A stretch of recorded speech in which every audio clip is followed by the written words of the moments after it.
과기부 장관이 아마 반도체 그 산업계의 인력 부족 문제에 대해서 지적을 했고 네. 거기에 이제 아마 대통령께서 공감을 하셔서 강력하게 의지를 표시하신 것으로 보여요. 문제가 정확하게 국무회의에 제시되지 않았고 진단이 그러니까 정확하지 않았고 정교하지 못했고 그 어설픈 진단을 근거로 해서 내놓은 대안이 너무 설익었다. 예, 오늘 서강대 화학 커뮤니케이션 명예 교수님, 과학 커뮤니케이션 명예 교수님. 원래는 화학과 교수였고요. 네. 지난 한 20년 동안에 서강대학교의 과학 커뮤니케이션 협동과정이라는 거를 만들어서 운영을 해왔습니다. 과학 커뮤니케이션이라는 거는 어떤 거를? 언론을 통해서 과학이 국민들한테 어떻게 전달되는가, 어떻게 전달되어야 하는가 그런 것들을 좀 공부하는 그런 분야입니다. 동아시아에서는 서강대학이 처음 만들었고요. 아, 그렇습니까? 일본하고 중국이 지금 굉장히 열심히 하고 있습니다. 우리가 그 텔레비전 몇 년 전만 해도 그 왜 가수 오디션 프로그램 되게 많지 않습니까? 예. 보면은 그걸 보고 자라는 세대들이 가수가 되겠다, 뭐 연예인이 되겠다라고 꿈을 키우는 친구들이 되게 많은데, 말하자면 이제 막 미디어에 이 과학에 대한 어떤 것들을 이렇게 적극적으로 알리면서 뭔가 관심도를 높이자, 뭐 이런 측면입니까? 그거보다 훨씬 더 심각한 목표를, 문제의식을 가지고 있습니다. 우선 과학이라는 게 21세기가 과학기술의 세기죠. 네. 누구라도 부정할 방법이 없습니다. 그런데 우리의 과학기술에 대한 인식은 굉장히 왜곡되어 있습니다. 학생들한테는 과학은 쉽고 재미있는 거라고 알려주고, 일반인들한테는 뭔가 전문가들이나 알아야 되는 거, 일반인들 특히 문과 출신들, 요새 문송이라고 하는 사람들한테는 네. 필요 없는 것, 네. 이렇게 얘기를 하다가 또 돌아서서는 그런데 과학자들이 그 인문학적 소양이 없어서 하지 말아야 될 또는 사회적으로 위험한 연구들을 너무 많이 한다. 그래서 과학자들을 감시해야 된다, 감독해야 된다, 이런 얘기를 하죠. 네. 그러니까 필요 없다는 인식하고 감독해야 된다는 인식을 강조를 하는 과정에서 사실은 과학이 뭔지를 잊어버리고 과학이 뭔지에 대해서 전혀 고민하지 않는 그런 상황이 지금 우리나라의 현실입니다. 네. 그런 현실을 좀 개선해보자는 노력이죠. 그래서 뭐 신문에 미디어에 기고도 굉장히 많이 하시고, 교수님 성함으로 뭐 이런 검색 엔진에서 이렇게 검색을 해보면 굉장히 저술 활동 많이 하셨더라고요. 지난 한 20년 동안에 쓴 칼럼이 한 2,900편 정도 됩니다. 네. 저도 사실 이 칼럼 보고 오늘 사실 제가 모셨는데요. 최근에 반도체 인력이 모자란다 해서 뭐 정권 차원에서도 굉장히 강력하게 강조를 했고, 그런 과정인데, 반도체 전문 인력 양성에 대해서는 그럼 기업의 몫이다라는 칼럼을 쓰셨어요. 예. 예. 어떤 취지에서 그걸 좀 말씀하신 겁니까? 우선은 이제 이 문제가 국무회의 석상에서 이제 불거진 문제로 알고 있습니다. 반도체 전문가죠. 과기부 장관이 아마 반도체 그 산업계의 인력 부족 문제에 대해서 지적을 했고, 네. 거기에 이제 아마 대통령께서 공감을 하셔서 강력하게 의지를 표시하신 것으로 보여요. 그런데 너무 좀 설익었다 하는 생각이 들었습니다. 이 문제가 정확하게 국무회의에 제시되지 않았고, 네. 이 진단이 그러니까 정확하지 않았고 정교하지 못했고, 그 어설픈 진단을 근거로 해서 내놓은 대안이 너무 설익었다. 대안이라는 게 수도권 대학의 반도체학과 정원을 늘려라. 대통령의 지시사항은 그게 아니었죠. 대통령의 지시사항은 교육부한테 이 국가 전략적, 경제적, 사회적으로 굉장히 중요한 반도체라는 기술을 포함해서 산업계가 요구하는 인력을 양성하는 게 교육부의 가장 중요한 미션이다. 이 산업 인력을 충분히 양성해내지 못하는 교육부는 존재 이유가 없다. 이렇게까지 얘기를 했어요. 근데 다 아시다시피 그 발언이 나올 당시에 교육부에는 장관도 없었습니다. 없었죠. 그러니까 대리로 참석한 차관이 그냥 엉겁결에 한 이야기가 그러면 수도권의 그 대학의 그 문제를 지적을 한 거죠. 네. 사실은 수도권의 그 대학 정원은 그 수도권 그 집중을 차단하기 위한 그 정책으로 지난 한 25년 거의 한 30년 가까이 철저하게 통제되어 왔었습니다. 정원을요. 예. 근데 네. 그거를 갑자기 그게 무슨 규제를 그 핑계로 대통령의 지시를 무시하면 어떡하느냐 이런 방향으로 가버렸어요. 그러니까 국무총리까지 나서서 그러면 수도권 입학 정원 규제를 풀어라 이렇게 나오는 것 같습니다. 그러니까 두 가지 문제가 있는데요. 우선 처방의 문제에서는 이 처방이 너무 설익은 게 이 대학 정원, 네. 수도권 대학 정원 네. 나아가서 이 교육부의 역할에 대한 인식이 굉장히 부족했었다. 교육부가 산업인력 양성을 위해서 존재할 수는 없는 거죠. 네. 그 우리나라의 유치원부터 대학까지의 또는 평생교육까지 포함하는 굉장히 광범위한 영역의 교육 정책을 총괄하는 게 교육부입니다. 근데 네. 그중에 물론 산업인력 양성도 포함되어 있지만 그거를 가장 그 중점을 둬라 하는 요구는 굉장히 신중했어야지 된다고 봅니다. 그러니까 우선 교육계에서 지금 거세게 반발하고 있습니다. 교육부의 정체성을 흔들어 놨다. 그다음에 이제 지방대학에서 거세게 반발하고 있습니다. 수도권 대학의 정원을 늘린다는 거는 곧 지방대학의 정원 부족으로 이어질 수밖에 없는데 네. 우리는 어떻게 하라는 거냐. 이렇게 해서 지금 지방대학 총장협의회가 네. 교육부 장관한테 거세게 항의하는 상황이 벌어지고 있습니다. 그런데 현실은 네. 이 대학의 수도권 대학 나아가서 대학의 이 반도체 관련 학과의 정원을 늘린다고 해서 네. 첫째로 학생들이 더 많이 몰려들 거냐. 학생들 요즘 굉장히 민감합니다. 입학 정원이 늘어난다고 학생들이 몰려드는 게 아니라 산업계에 일자리가 있어야지 학생들이 그 관심을 갖게 되는 겁니다. 유망한 쪽으로 관심을 갖게 되죠. 그렇죠. 네. 그러니까 단순히 입학 정원을 늘린다고 해서 반도체 인력 양성의 규모가 늘어난다. 이거는 너무 순진한 발상이고요. 네. 그다음에 이 지금 그 급격한 학령 인구 절벽이라고 표현을 하죠. 그 대학 진학생의 숫자가 줄어들고 있죠. 굉장히 빠른 속도로 줄어들어서 앞으로 20년 이내에 지금 현재 대학의 거의 절반이 없어지고 교수의 절반이 일자리를 잃을 거라는 전망을 하고 있어요. 네. 이런 상황에서 지금 그 이 지방 대학하고 수도권 대학들 사이에 아주 첨예한 갈등의 그 요소를 만들어 버린 겁니다.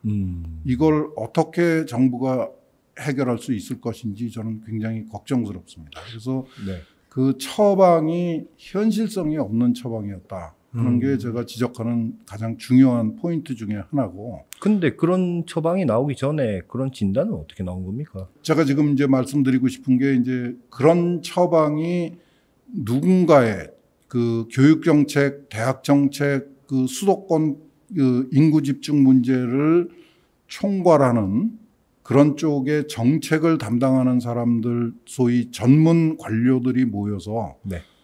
이런 처방이 과연 현실적이냐, 가능성이 있는 그 처방이냐 하는 것에 대한 고민을 하고 나왔어야지 되는데 네. 국무회의 석상에서 너무 즉흥적으로 그 관련된 문제들을 살펴보지 않고 너무 성급하게 설익은 상태로 처방이 나와버렸다. 그거에 대해서 국무총리까지 관심을 보이면서 해결해라라고 하니까 이제 새로 취임한 교육부 장관이 아마 움직일 여유가 거의 없지 않을까. 굉장히 걱정스러운 부분이 있고요. 이렇게 되면은 지방 대학들의 반발이 엄청날 것이다. 그럼요. 일단 지금 당장 네. 그 수십 명의 그 지방대학 총장들이 교육부 장관한테 항의를 하고 있는 형편입니다. 지금 그러고 있는 상황입니까? 예. 이미 그 장관이 취임하기 전부터 지금 문제를 제기를 했고 네. 장관이 취임하니까 비공개 이 면담을 한 걸로 알고 있습니다. 그리고 그래요? 면담이 끝나자마자 총장들이 네. 현수막을 들고 프랭카드를 들고 시위를 하는 이 거친 일이 벌어졌습니다. 지금 과연 이 국무회의 석상에서 나왔던 것처럼 수도권 대학의 그 반도체학과의 정원을 늘릴 수 있을 것인지, 그 지방에 있는 대학들의 반발을 어떻게 완화시킬 방법이 있는지 굉장히 걱정스럽습니다. 근데 그거보다 더 중요한 거는 네. 이 문제 제기가 정당한 문제 제기였느냐, 이 부분이 더 걱정스럽죠. 정당하지 않다는 얘기입니까? 지금 인력 부족의 문제는 그 반도체 산업만의 문제가 아니죠.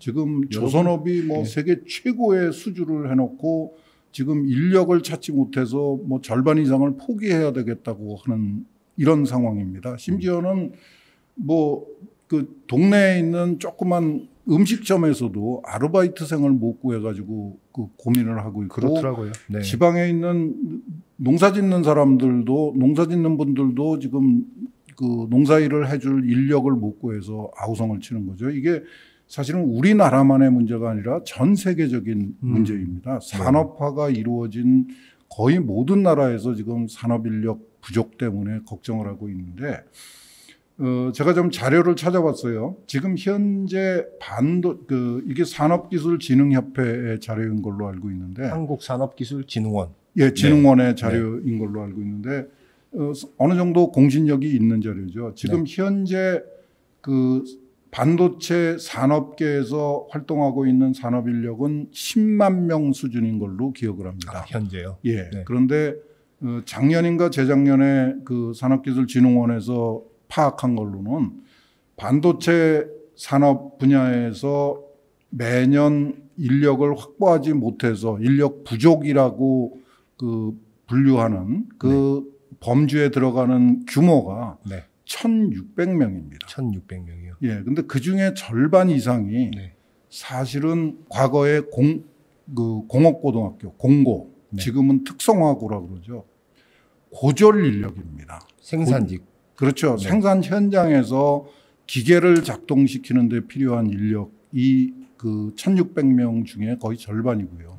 그 다음에 또 나머지 한 절반 정도가 전문대학 출신들, 그분들도 마찬가지로 이제 산업 현장에서 그 활동을 하게 되는 그런 인력이고, 지금 국무회의 석상에서 그 부족하다고, 인력이 절실하게 부족하다고 그 거론이 된 부분은 그쪽 부분이 아니고요.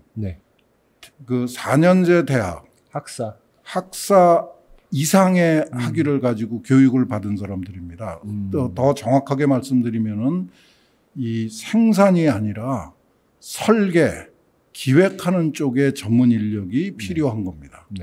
그 인력은 뭐 대학 정원 늘려준다고 해서 당장에 양성되는 것도 아니고 적어도 10년 이상의 교육 과정을 거쳐야지 되고, 그 중에서 몇 명이 진짜 산업 발전에 기여를 하게 되는 초고급 인력의 부족을 지금 심각하게 거론하고 있는 겁니다. 그게 아마 이 대학의 반도체학과의 교수들이 걱정하고 있고 심각하게 어려움을 겪고 있는 부분이 바로 그 부분이죠. 그러니까 최고급 그 전문 인력 양성에 지금 빨간불이 켜졌다 하는 건데, 그거는 아까도 말씀드렸다시피 우리나라만의 문제가 아니고 전 세계적인 문제입니다. 전 세계적으로 예를 들어서 AI의 전문 인력, 이거는 뭐 산업 현장에서 그야말로 좀 자극적으로 얘기하면 억만금을 준다 해도 사람이 없는 형편입니다. 근데 그런 인력을 길러내기 위한 대학의 투자가 더 필요하다. 이런 얘기를 하고 있는 거거든요. 근데 그거는 단순히 학부의 그 입학 정원 늘려가지고 되는 문제가 아니고, 결국은 이제 예를 들어서 AI를 얘기를 하면은, 또는 이제 그 뭐 요새 얘기하는 반도체의 설계 분야의 전문가들을 얘기를 하면은, 지금 대학에서 고민을 하고 있는 얘기는 이런 거죠. 그 AI 전문가, 반도체 설계 전문가들은 지금 대학에서 교수들이 받고 있는 1억 내지 2억 정도의 그 보상을 받고는 대학에 오질 않는다. 뭐 그 산업 현장에서는 5억, 10억을 받고 있는 인재들인데 그런 인재들을 이런 지금 우리나라의 대학 현실에서는 그런 인재들을 대학에 끌고 들어올 수가 없다. 그러니까 교육이 안 된다. 지도자로. 예, 네. 첨단 분야에서는 AI나 반도체 설계 분야의 그 전문 인력 양성에 그 특히 고급 인력, 최고급 인력 양성에 빨간불이 켜졌다 하는 얘기를 하는 건데 이거는 단순히 정원의 문제가 아닙니다. 지금 이제 여러 가지로 생각을 해볼 굉장히 복합적인 문제인데요. 네.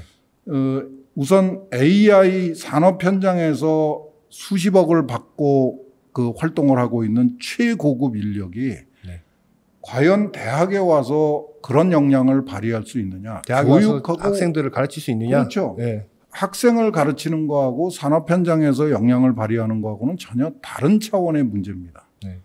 그러니까 교육에는 교육의 전문성이 필요한 거죠. 네. 산업 현장에서 뛰어난 역량을 가진 사람이라고 해서 대학에다 데려다 놓으면은 대학에서 학생들이 열광하면서 그 사람한테 정말 미래의 전문 인력이 될 능력을 교육받게 되느냐?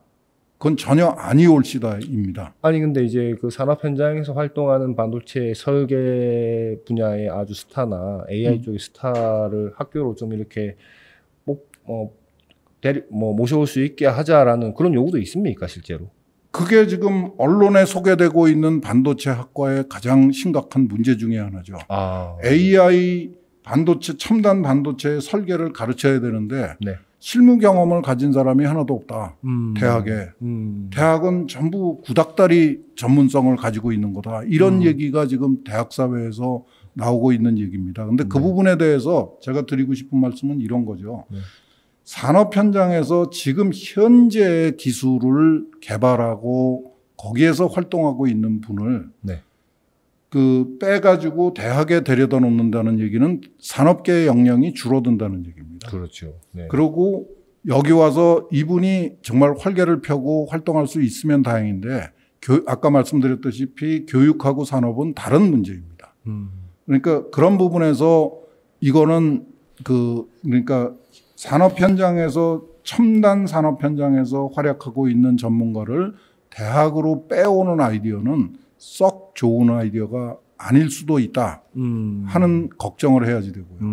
그런 요구들이 있나 보군요. 있습니다. 네. 그런 얘기들을 하는 교수들이 상당히 많죠. 그런데 또 하나의 문제는 이제 경제적인 문제가 있습니다. 그런 분들을 모셔오려면은 대학에서도 그만큼의 돈을 많이 줘야 보상을 해야죠. 근데 우리나라의 대학은 모든 교수들이 다 똑같은 봉급을 받는 게 원칙입니다. 모든 학생이 똑같은 등록금을 내는 게 원칙입니다. 근데 반도체 학과에 스타 교수를 데려오기 위해서 연봉을 10억으로 올리면 그 연봉은 누가 부담을 하게 됩니까? 화학과 학생들이 제가 가르치던 화학과 학생들이 낸 등록금을 가지고 반도체 학과 학생들이 혜택을 받게 되는 일이 벌어지는 거예요. 네. 그 비용, 그게 만약에 꼭 필요한 교육 인력이다라고 판단이 됐으면 정부가 투자를 하든지 기업이 투자를 해야죠. 대학이 투자를 할 이유가 없습니다. 네. 대학이 왜 반도체 산업계를 위해서 그 엄청난 비용을 감당해 가면서 그 첨단 인력을 데려와야 되고 또 하나 그 반도체 그 학과에서 불평을 하고 있는 게 대학의 교육 현실이 너무 열악하다. 기업에서 사용하고 있는 그 첨단 기계는 대학에 가면 그런 거 비슷한 것도 못 본다.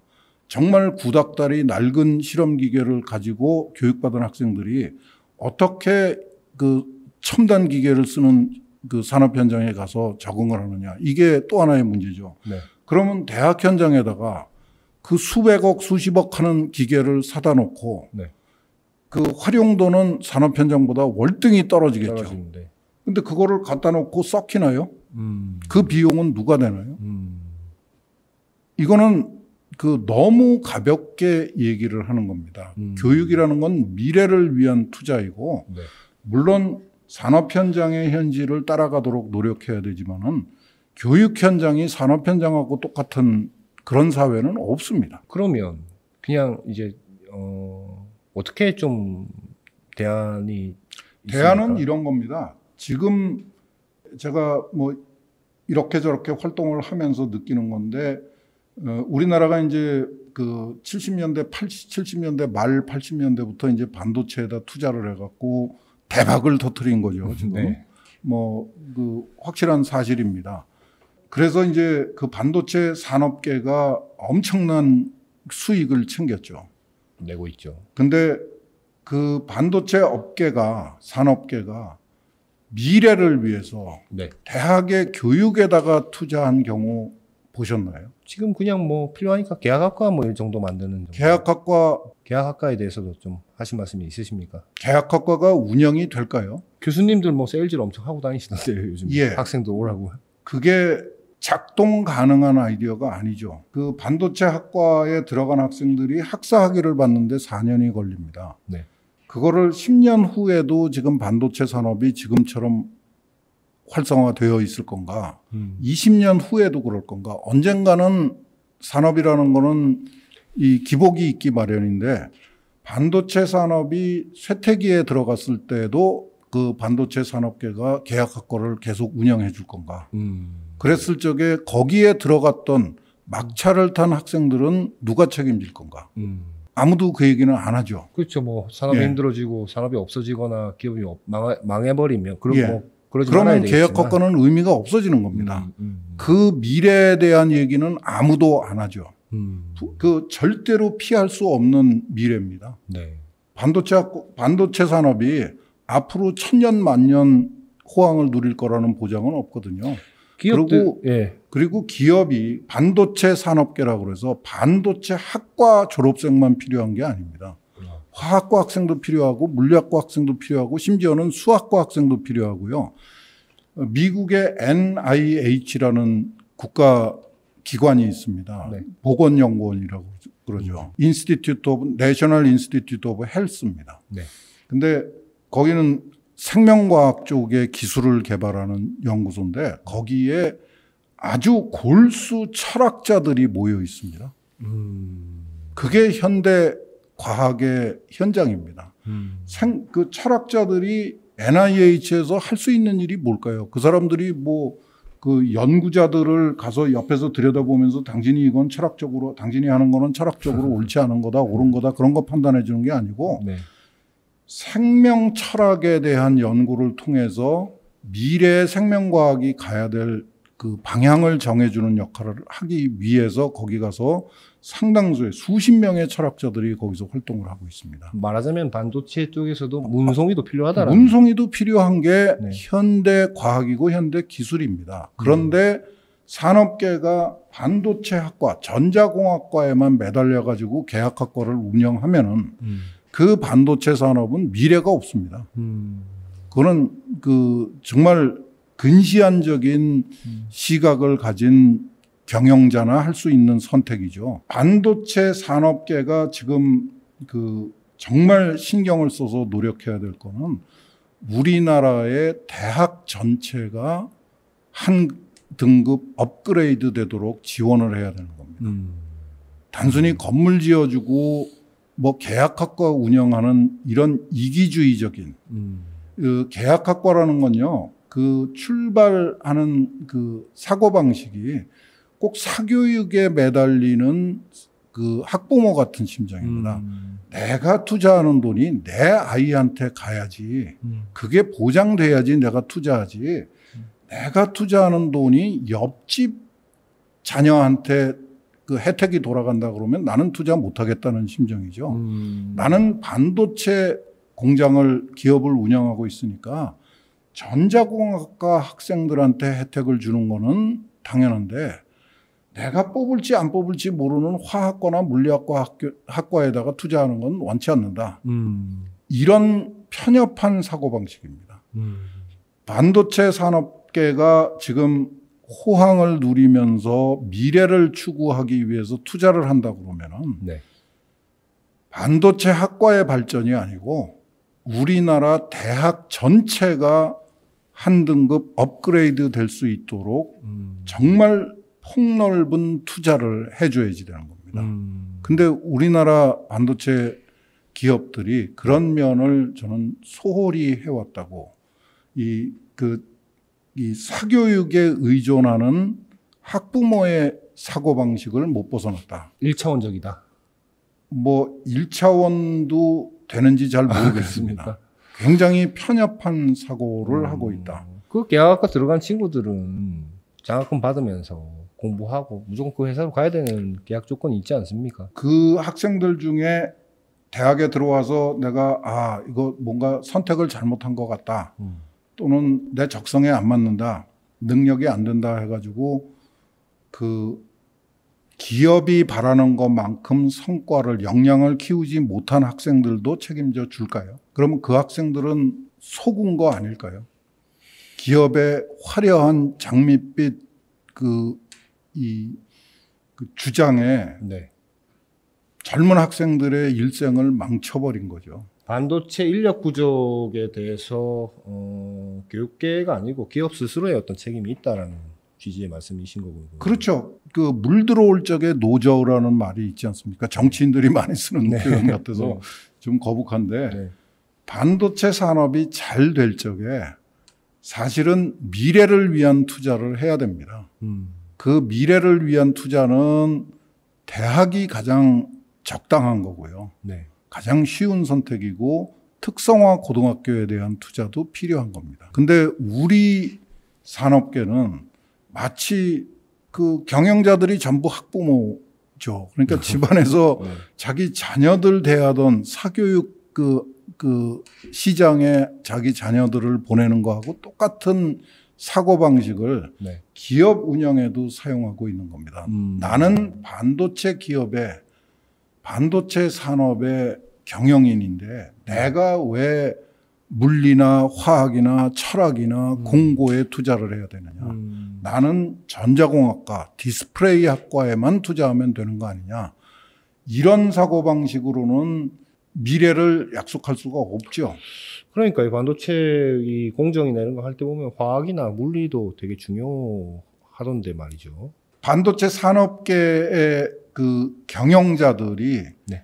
이제 시야를 넓혀야 됩니다. 네. 지금 그 반도체 산업계의 현실, 우리 지금 그 반도체하고 관련돼서 뭐 심지어는 디스플레이서부터 시작해서 뭐 지금은 이제 메모리 반도체는 아주 구닥다리 같이 되어 있지만은 시스템 반도체라는 말도 우리 일반 사회에서는 시스템 반도체라는 말을 처음 들은 게 5년, 10년밖에 안 됩니다. 네. 앞으로 5년, 10년 후에 네. 어떤 그 용어를 우리가 익숙하게 그 알고 있어야 되는지도 짐작을 할 수 없는 게 이 첨단 산업 분야의 현실이거든요. 네. 정말 그 정신을 차릴 수 없을 정도로 빠르게 변화하는데 네. 이 교육에 대한 투자라는 거는 기본적으로 3년 내지 4년, 길게는 10년을 바라보고 하는 투자인데요. 그 투자를 지금 구닥다리 실험 기자재를 가지고 구닥다리 기술을 강의하는 반도체 학과 교수들한테만 맡겨놓는다. 굉장히 위험한 선택이죠. 아마 그 기업 내부에서는 그런 선택 안 할 겁니다.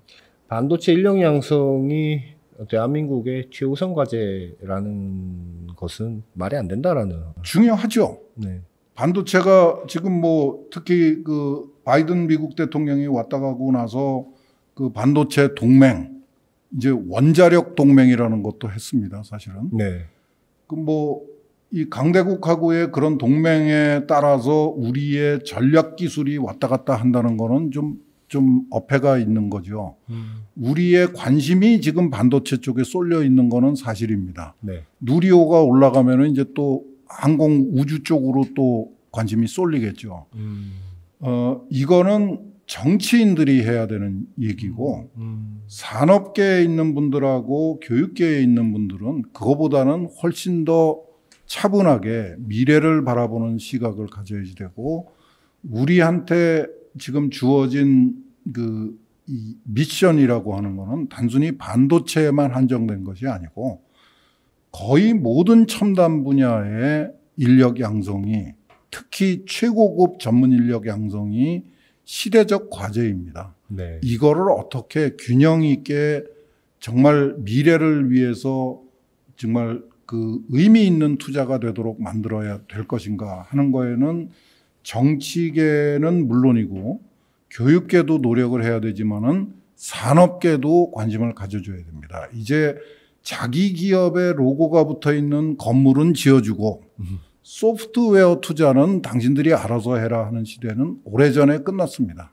이제는 산업계에서도 이제 대학의 내실에 관련된 투자를 본격적으로 해야 되고 그 투자는 이 폭이 넓을수록 좋은 겁니다. 네. 자기의 전공 분야는 5년 내지 10년 내지 20년 지나면 쇠퇴기에 들어갈 수밖에 없다는 현실을 인식을 하고 네. 이제 우리 기업이 시대적 상황이 바뀌어서 방향 전환을 했을 적에 그때 우리가 필요로 하는 인력도 양성해야 된다. 거기에 대한 투자도 필요하다 하는 좀 절박한 인식을 가져주기를 부탁을 드리고 싶습니다. 예, 교수님 오늘 나와서 말씀해 주셔서 너무 고맙습니다. 예. 종종 한번 내셔서 이런 과학계나 이런 쪽에 현안이 있을 때 말씀 좀 여쭙겠습니다. 예, 좋습니다. 고맙습니다, 교수님. 예, 감사합니다.